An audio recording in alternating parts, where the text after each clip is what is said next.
Hello everyone, welcome to sinless circle. একেবারে প্রথম শুরু করা ইউটিউব চ্যানেল নেচার এক্লিপসে আমি তোমাদের গুজবেরির ওপর একটা সুন্দর ভিডিও দিয়েছিলাম এবং সেখানে এই শিলাকুল বলো বা নোর বলো বা গুজবেরি বলো, এগুলো খাওয়ার কি কি মারাত্মক উপকারিতা আছে সেগুলো সম্পর্কে আমি একটা ডিটেল ইনফরমেশন দিয়েছিলাম। আশা করি তোমরা সেই ভিডিওটি দেখেছো, আর যদি মিস করে থাকো তাহলে এখনো গিয়ে দেখতে পারো। আর আজ আবারও সুন্দরবনের গ্রামের মধ্যে দিয়ে ঘুরতে ঘুরতে এখানে একটা বিশাল বড় নোর গাছ দেখতে পেলাম। গাছটায় যতটা না পাতা আছে তার থেকে বেশি শিলাকুল আছে।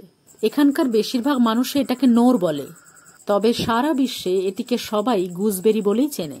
শুধু আমি তুমি যে এগুলো খেতে ভালোবাসি তা নয়, আজকের ভিডিওটি আসলে তাদেরই ওপর তৈরি করা যারা আমাদের মতোই এই গুজবেরি গাছের রস, বিশেষ করে গুজবেরির ফল এবং গুজবেরির যে পাতা, এই দুটোর রস তারা মারাত্মকভাবে ভালোবাসে। চলো আগে তাহলে তাদেরকে খুঁজে বের করি।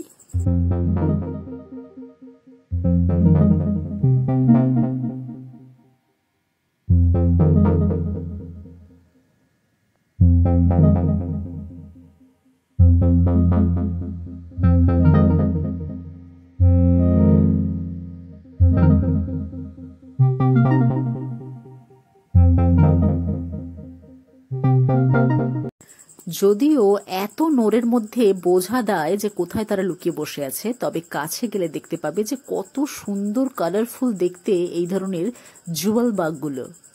কড়া রোদের মধ্যে পাতার ছায়ায় বা ফলের আড়ালে বসে এরা কিন্তু পাতা আর ফলের রস খেয়েই বেঁচে থাকে। এদেরকে আবার শিল্ড ব্যাকড বাঘও বলা হয়। তার কারণ দেখতেই পাচ্ছ যে পুরো পেটের দিকের অংশটা, ওপরের দিকের এই শক্ত যে কভারটা উপর থেকে ঢাকা আছে, দেখো সবুজ আর কালো রঙের যে স্পট স্পট করা, এই অংশটা পুরো একটা ঢাল বা শিল্ডের মতো কাজ করে এদের শরীরে। তাই উপর থেকে দেখলে কোনো শিকারী পাখিরই বোঝার উপায় নেই যে এর পেটটা কোথায়। মেটালের মতো চকচকে বডি বলেই এদেরকে মেটালিক শিল্ড বাগ বলা হয়। গয়নার দোকানে উজ্জ্বল স্টোনগুলোর যে রং হয়, এর পিঠের ওপরের দিকের কভারটার রঙও অনেকটা সেরকম, তাই এগুলোকে জুয়াল বাগ বলা হয়। খোঁজ নিয়ে দেখবে সারা বিশ্বে এই ধরনের জুয়াল বাগ প্রায় 450-রও বেশি প্রজাতির দেখা যায়, আর তাদের সবার রঙও হয় আলাদা আলাদা। অনেক সময় দুটো জুয়াল বাগকে মুখোমুখি ঠিক এইভাবে বসে থাকতে দেখা যায়, যেটাকে কিসিং অফ জুয়াল বাগ বলা হয়। কিন্তু মেটিং টাইমে ঠিক ছবিটা একেবারে উল্টো হয়ে যায়। তখন দুজনের মাথা দুদিকে চলে যাবে আর দুজনেরই ব্যাক পোর্শনটা কাছাকাছি এক জায়গায় চলে আসবে। এই ধরনের বাঘগুলোকে দেখতে খুব সুন্দর ঠিকই, তবে ভাবতে অবাক লাগে যে এদের জীবনকাল বা এদের আয়ু খুবই কম। কিছু কিছু এমন জুয়াল বাঘ আছে যেগুলো প্রায় কয়েক দিন থেকে মাত্র 3 সপ্তাহ পর্যন্ত, মানে ম্যাক্সিমাম 3 সপ্তাহ পর্যন্ত এরা বেঁচে থাকতে পারে। আর এই 3 সপ্তাহের জন্য বিশেষ করে খাওয়ার সময় এরা একটা মারাত্মক ক্ষমতা কাজে লাগায়।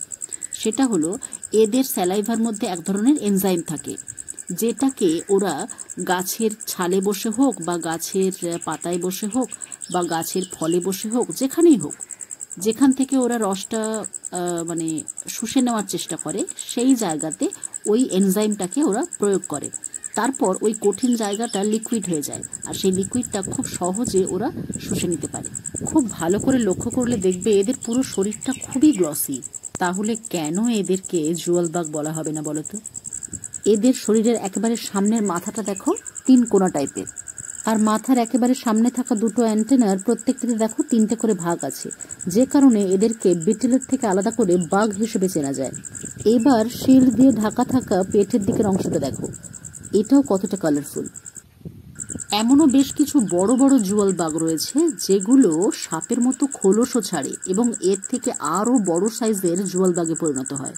এরা এদের সারাটা জীবন ধরে শুধু খেয়ে থাকে ফলের রস, গাছের ছাল থেকে পাওয়া রস, গাছের পাতার রস। এরা প্রচুর পরিমাণে শস্যদানার গাছ নষ্ট করে, সেই কারণে এরা চাষিদের আবার শত্রু।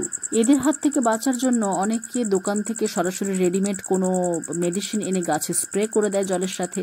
আবার অনেকে কি করে, কোনো কিছু স্প্রে না করেই একদম ঘন নেট গাছের চারিপাশে ভালোভাবে জড়িয়ে দেয়, বা একটা ঘন নেট দিয়ে পুরো গাছটাকে ভালোভাবে ঢেকে দেয়, যাতে এরা সরাসরি ফলে বা গাছের কোনো অংশে এসে বসতে না পারে। এদের যে কোনো ঝোপে ঝাড়ে প্রায় লক্ষ্য করা যায়। কপাল ভালো থাকলে এরা যে সমস্ত জায়গাতে বসবাস করে তার আশেপাশে কোনো গাছের পাতার ঠিক পেছনে বা কোনো গাছের ছালের গায়ে হালকা ক্রিম কালারের বা অফ হোয়াইট কালারের ডিম এদের প্রচুর পরিমাণে একসাথে সাজিয়ে রাখতে দেখতে পাবে। বসন্তকাল আর ঠিক গরমের শুরুর দিকটাতে সেই সমস্ত ডিমগুলো ফুটে বাচ্চাগুলো বের হয়। যদিও জন্মের পরপরই এদের গায়ে এইরকম উজ্জ্বল রং দেখা যায় না, তবে যত বয়স বাড়তে থাকে আর যত তারা ম্যাচিওর হতে থাকে তত পাকা গায়ের রং কিন্তু তারা পেয়েই যায়।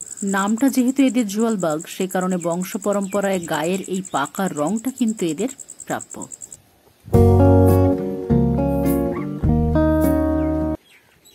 যদিও উপর থেকে দেখলে বোঝা যায় না, কিন্তু এদের আবার এই যে শিল্ডটা দেখছো ওপরের এই মোটা যে কভারটা, ওর তলাতে 4খানা ডানা একদম ভাঁজ করে রাখা আছে। যখন এরা উড়ে যায় তখনই একমাত্র দেখা যায় ডানাগুলোকে। কত চেষ্টা করছি দেখো ওদেরকে ওড়ানোর, কিন্তু একেবারেই উড়ে যাচ্ছে না। এদেরকে বারবার বিরক্ত করছি ঠিকই, তবে ভয় একটাই, নিজেদেরকে ডিফেন্স করতে সেই বাজে গন্ধযুক্ত গ্যাসটা না ছাড়ে, তাহলে আবার বিপদ, তাই সাবধান। আর এখানে অনেক গুজবেরির মধ্যে হঠাৎ দেখতে পেলাম একটা 9 স্পটেড মথ, যাদের ডানায় থাকা 9টা করে স্পটের কারণেই এদের এমন নাম। এদের যদি কোথাও হঠাৎ করে দিনের বেলা দুদিকে ডানাগুলোকে মেলে বসে থাকতে দেখো এইভাবে, তাহলে বুঝবে যে এরা বিশ্রাম নিচ্ছে, কারণ রাত্রিবেলা পেট ভরে মধু খেয়েছে, তারপর এখন দিনের বেলাতে বিশ্রামের সময়। ফুলের মধু খেয়ে বেঁচে থাকে মানেই এরা কিন্তু মারাত্মকভাবে সাহায্য করে পলিনেশনে। সে কারণে এদেরকে একেবারেই বিশ্রাম করব না, কারণ এখন ঘুমের সময়। তাই আজকের ভিডিও এই পর্যন্ত। নেক্সট ভিডিওতে অন্য কোনো নতুন টপিক নিয়ে আবার দেখা হচ্ছে। Thanks for watching.